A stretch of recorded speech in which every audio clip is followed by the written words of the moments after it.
India between 1858 to 1947.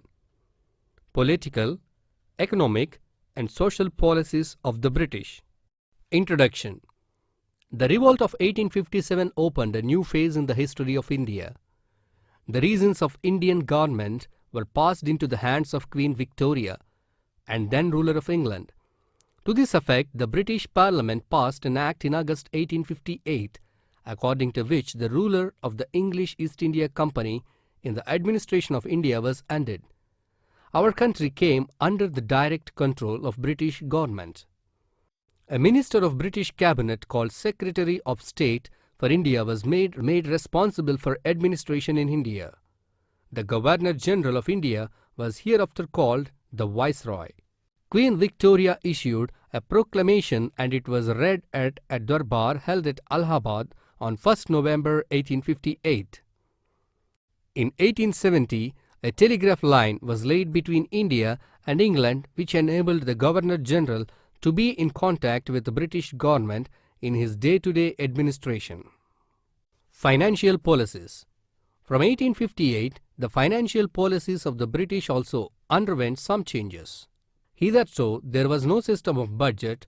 Budget means annual estimates of the revenues of the government from various sources and its expenditure on various items.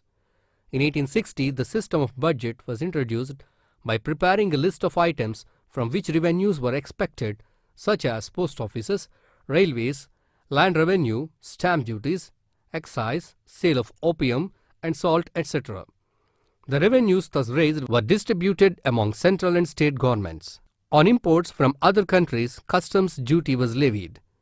Income tax also was introduced in 1860.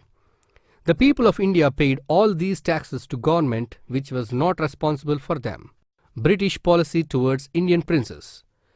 Queen Victoria's proclamation promised to respect and honor the rights and dignity of Indian princes. British government made friendship with native Rajas and stopped extending British Empire into their kingdom.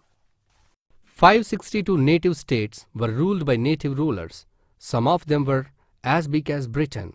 So after 1857, India was divided as British India, which was directly ruled by British, and native India ruled by Indian princes. British policy towards neighbouring countries.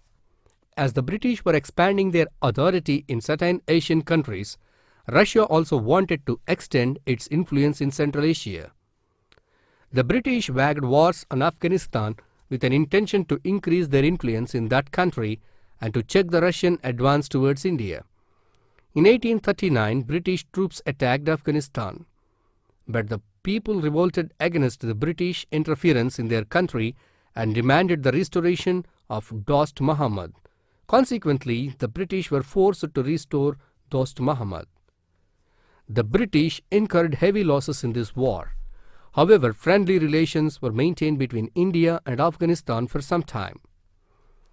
40 years later, another war was fought between Afghanistan and the British, and the Afghans could gain back their independence.